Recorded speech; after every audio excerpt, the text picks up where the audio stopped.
iyadoo ognahay in ciyaarta kubadda cagta iyo sportsku ay yihiin isdhexgal bulsho isla markaana ay ka qayb qaataan horumarka bulshada qaybaheeda kala duwan ayaa waxaa jirta in dhalinta xiriyaha dhadhaabi waayadan dambe ay aad ugu howlanaayeen ciyaarta kubadda cagta iyo sidoo kale daawashada horyaalada dunida inteeda kale hase ahaatee waxaaba jirta inaysan ku baraarugsanayn ahamiyadda iyo faa'iidada sportsku leeyahay bulshooyinka xiriyaha dhadhaab waxaana soo badanayay dhacdooyin xunxun oo keenay dhimasho dhaawac iyo dhibaatooyin badan oo dhalintu isu geystaan inta ay ku guda jiraan ciyaarta kubadda cagta waxaad moodaa baryahan dambe in sportskii noqday qaab aan adugu madhaas ahaan ama dilaa ahaan loo turjuntay marka koowaad waxaan leenahay dhacdadii ugu dambeysay ee ka dhacday xeryaha dhadhaab gaar ahaan xagar dheer inaa lillahi wa innaa ilaihi raajicuun kullu nafsin daaqatul mawt qof walba uu dhimanayaa waxaanu marka koowaad u tacsiyeynaynaa bahda sportska oo dhibaato aad u naxdin badan oo qof waliba taabatay baanu marka koowaad u tacsiyeynaynaa waxaan leenahay samir iyo iimaan dhammaantiin ilaahayna ka siiyo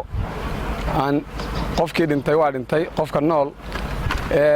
sports waxaan u malaynayaa lama diinayo dhallinyaraduna waa waxyaalaha aadka ah oo xiisaysay ku jirtaa waxaan maanta fursaddan kaga faa'iidaysanayaa wacyigelin aan u soo jeedinayaa walaalahayga kale ee nool maanta aan dhiman waxaan leenahay walaalayaal wixii dhacay waynu aragnaa casharo badan bay aanu ka barannay markaa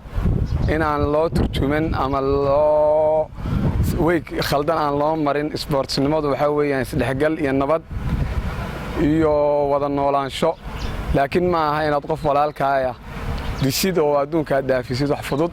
dhacdooyinkaas xeryaha waxaad mooddaa inay ku soo badanayaan waxaan ka tacsiyeynayaa tacsida ku timid saaxiibkay maxamed cali haayir kuna magac dheer rajax waxaan leeyahay innaa lilaahi wa innaa ilayhi raajicuun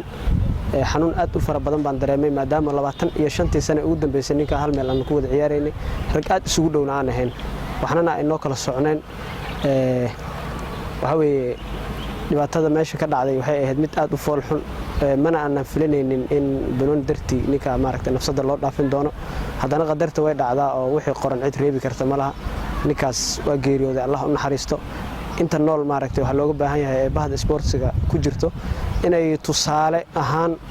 ay u qaataan arintan ayada ah dhimasho iyo dhaawac iyo maaragtay dib walbana ay sportska lagu arki karo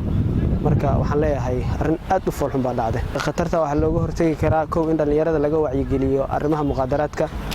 laba in laga wacyigeliyo qabiilka oo aan la isku dilin qof qabiil aan loo taageed gareysanin oo sportigu uu yahay isdhexgal iyo nabadeyn iyo maaragtay iswalaaleyn waxaan kaloo kaga hortagi karnaa in qofkii qof dila oo sport ku dila si maalayacni ah dawladda sharcigeeda lagu qaado oo meel fog la geeyo oo laga soo harin sababta keentay waxa way odayaasha maanta kii markuu mid dilo biri lacag baa lagu soo deynaya magaalada kiyo maray ka kale tan waxa way uu arkaya ninka shalay ninka dilay waa kan biri asagana dil buu geysanaya marka dhibaatadaas ay jirto waalidiinta iyo waxgaradka xeryaha dhadhaab ayaa aad uga walaacsan dhacdooyinkan dilalka ah ee la xiriira ciyaarta kubadda cagta waxayna walaac xoogan ka muujiyeen inaysan jirin cid haatan ku baraarugsan dhibaatooyinka hadheeyay dhalinta kuwaas oo ka mid yihiin faldambiyeedyo dilal oo soo noqnoqday waxaan idinka mahad celinaynaa la kulankiinan iyo runtii ahaan fursadan qaaliga ah inaan bulshada kula hadalno aad noo siiseen kubadda waxaan leenahay awalan oon cod gaaban iyo cod dheerba ku sheegaynaa waxay la timid mafaasid diineed iyo tud adduunyo iyo tu aakharo iyo tu dadnimo oo dhammaystiran bay la timid insha allahu tabaaraka wa tacaala muslimiinta allah ka badbaadiyo waxaan leeyahay markaa waxaa ka mid a mafaasidda ay la timid waxaan leenahay istahzarad waxay sahashay oo yacni si toosa u fudaydisay wax allaala wixii maxaarimta ilaahay ahaa tabaaraka wa tacaala wixii ilaahay xarimay oo dhan iyo si ula kaca kubadda u fudaydisay baan leenahay maxaa yeelay markaan saa leeyahay maxaarimta haddaan miisaal ahaan idinka soo qaado bal 4 shay oo shareecada nabi maxamed ay ka istaagtay mowqif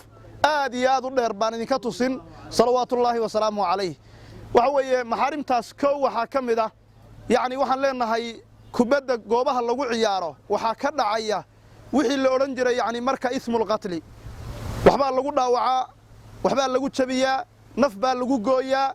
waa inta garoon ee adduunyada ka jirta hal garoona oo aan naf ku goyn way yar tahay ama aan lagu jaraaxaynin way yar tahay ama aan dhig lagu daadinna way yar tahay shareecada nabi maxamedna kaligeedba ma ahe wixii ilaahay shareeco soo dejin jiray oo dhan inay nafta ilaaliso oo ay nafta ka dadaasho baa loo soo dejiyey shareecada nabiga calayhi salaatu wasalaam idan marka waxaan leenahay fasaadka intaa leeg oo yacni marka lagu daadinayo dhiigga oo qaab loo daadinayo iyo qaab looga jawaabayo midna ayna jirin marka dambe waa fasaad ka fog diinta islaamka iyo caqliga qofka u saaxiibka ah aad iyo aad uga fog fasaadka labaadeen arkayno shareecadu ay xaaraamta ku tilmaantay ee mowqifka halista ah waxaa ka dhacaya kubadaha garoonkooda yacni markaa tacari in la isqaawiyo oo ilmihii iyagoo qaawan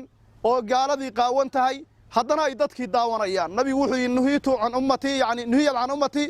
ummaddayda waxaa laga nahayey xadiid kale waxaa laga nahayey buu leeyahay nabigu calayhi salaatu wasalaam cani tacari inay isqaawiyaan oo markaa qof qaawan inaad daawato waa ka xaaraan shareecada nabi maxamed salawaatullaahi wasalaamu calayh dhanka kale asagii inuu isqaawiyana da waa ka xaaraan waxaan ognahay markaa dhallinyarada markaa bawdiyuhu wada qaawan yihiin bawdiyadaada in la fiirsado waa xaaraan shareecada inaad adigu bawdiyadaada qaawisana waa la mid oo dhankii kale weeyaan waa markaa maxaarimta ay xambaarsan tahay ee una ogayn dadka juhalada caamadu ayna ku baraarugsanayn runtii ahaan weeyaan ta kale ka sii daran oo annaga hadda qaxoontiyadana haysataa waxay isu beddeshay kubadii an takuuna min qudaaci dariiqyadaba inay noqoto dadka xidhay aan idhaahdee ashyaada iyo waxyaalaha lagu xidhayo dariiqyada ee ummadda dariiqyadoodii lagaga hadlaynaya inay noqoto waxaan arkaynaa gaadiidkii waddooyinkii uu mari laaya wiil yaroo inuu suuxdin qaba aad moodayso oo yacni marka miyirku ka maqan yahay yaa waddadii walba soo boodaya inuu ku dhinto iyo inuu yacni marka baabuurkii halligmo iyo inay ummaddii yacni markaa macaashkoodii iyo nolodoodii iyo isku socodkii uu suurto geli waayo halkaa iyo heerkaasay maraysaa waxaannu dareemaynaa dhibaatada ay keenayso kubadda waxaannu dareemaynaa waxay maalin walba waxaa dhaca garoommada xagardheere dhib aan la soo koobi karin baa ka dhaca dhibkaas waxaa sababaya ciyaalkii oo iskuulkii ay dhigan jireen aan jirin iskuul markay la yidhaahdo qof baa ama la jabiyey ama naftii sidii loo waayeyba ee garoommada ka mida garoommadan xagardheera waxaa imaanaya dhib fara badan baa imaanaya ciyaalkii dhibka samaynayey oo waalidkiisii uu kari waayey oo 24 saac ay garoommada taagan yihiin oo cunuga aad dhashay si hoose iyo si kor iyo si walba marka xoogushaysaan ka yeelanay sii deynaya dhib baa ka dhacaya cunug hooyo dhalay baa dhimanaya cunug aabba dhalay baa dhimanaya cunug intaas oo sano aad wax soo baranaysay oo aad lahayd maanta mustaqbalkiisa arbuu ku anfacaa ama hooyadii anfacaa ama adiga uu ku anfacaa ayaa meel cidla la dhigaya oo dhimanaya markaan u sheegnay biriiska waxaan 3 maalmood ahayn waan garanayaa 3 maalmood waxaan ahaynba garoomo tageen 2 saac bay joogayaan 2 saac 2 saac markay joogaan oo iskaga tagayaan garoonkina haddana sidiisii u soo buuxsamay hawsh u badaya wax annaga aan hadda mataqaana aan ognahay waxaa weeye dhibaato fara badan oo la soo koobi karin inay ka jirto garoommada dhibaatadaasoo ah kow horta way dhici jirtay iyadoo korona jirin dugsigii la dhiganayo malcaamadii furan tahay dugsi quraankii furan yahay oo la dhiganayo oo haddii alla ku idmahayo uu furan tahay madarasooyinkii dhibkaanu difficulty buu ahaan jiray wuu imaan jiray laakiin markii intiiba la xidhay oo ciyaalkii shaqo waayeen oo waxay qabtaan waayeen maatooyin badan baa lagu arkay oo lagu arki jiray waxaa lagu arkay inay daraagis isticmaalaan waxaa lagu arkay in ay mataqaanaa garoommada inta fadhiistaan dadka taleefannada ka qaataan waxaa lagu arkay inay isdilaala midiyo hoosta soo gashadaan markay garoommada soo aadahayaan arrintaa iyada ah wax badan baan ka hadla kolley aniga shakhsi ahaan saldhig baa ii dhow aniga ayadoo dagaal ka socdo weerar laysku yahay baan waca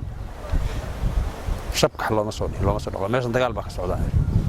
2 qodob baa uga socdaa horta wixii lala dirirahayay oo wax oo dhan loo xiray oo karoonihii iyo wixii la xirahayay kun ayagoo inta isu yimaadeen madaxa isla galayeen oo ayagaaba sii faafinaya oo halka karoon la dagaalanka ma imaanin garoonka asagaa sii faafiya midda labaad waxaa weeye jaanis bay u heleen waxay ay kaga mashquulayeen waxbarashada oo ahaa daraagiska isdilka garoonka waqtiga 7 saac salaada la tukanay ay taagan yihiin duhurnimo dhibaatadaas oo dhan annaga runtii ma dhahay karo dad baan isu nimid odayaal baa inta isu yimid ama dawladda kala shiray ama haddii alla ku hay'adaha kala shiray anu kulli kuma jiro laakiin mitinada aan gallo maadaama odayaasha xagar dheer aan nahay mitinada aan gallo hay'aduhu noo qabtaan waa kaga hadalaa si kastaba ha ahaatee waxaa waayadan dambe xeryaha dhadhaab ku soo badanayay dhacdooyin reebay murug iyo mushkilad badan waxaana haatan si weyn xeryaha dhadhaab looga hadalhayaa geeridii allaha u naxariistee maxamed cali xayir oo loo yaqaanay najax oo ahaa ciyaartoy mug iyo miisaan ku dhexlay bulshada xeryaha dhadhaab bashiir gaxnuug artn xeryaha dhadhaab